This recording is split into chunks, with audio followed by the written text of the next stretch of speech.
ইংরেজি 1946 সালে দেওঘরে আগমনের পর স্থানীয় কিছু দুষ্ট লোক শ্রী ঠাকুরের তথা সৎসঙ্গকে পরপর 3টি ভয়াবহ মামলায় ফেলে বিপদগ্রস্ত করতে চেষ্টা করে। কিন্তু 3টি মামলাতেই শ্রী ঠাকুর সগৌরবে জয়ী হন। শুধু জয়ী হওয়াই নয়, তার অসীম দরদ ও ভালোবাসায় ওই অপরাধীদের অনেকেরই জীবনে পরিবর্তনও আসে।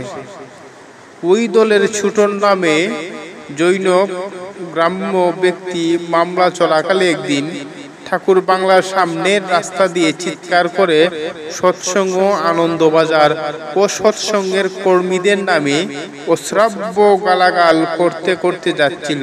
সে স্থানীয় এবং মারকুটে লোক।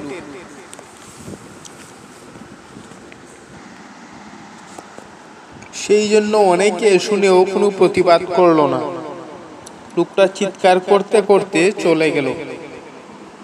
কিছুদিন পর লোকটি প্রচন্ড অসুখে পড়ল। তারপর যখন একটু চলাফেরা করতে পারে, তখন একদিন বোধ হয় কিছু সাহায্য পাওয়ার আশা নিয়ে গুটি গুটি এসে দাঁড়ালো শ্রী ঠাকুরের সম্মুখে। শ্রী ঠাকুর তখন জ্যোতি আশ্রমে উপবিষ্ট।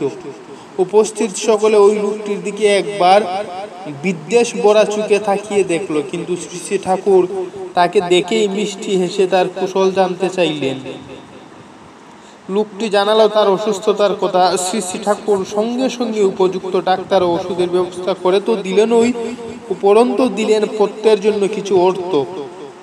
তারপর তাকে বললেন, শোনো ছুটন, তুই তো আমার ছেলে, তোরা কষ্ট পেলে আমার কষ্ট লাগে না? কষ্টে পড়বি কেন?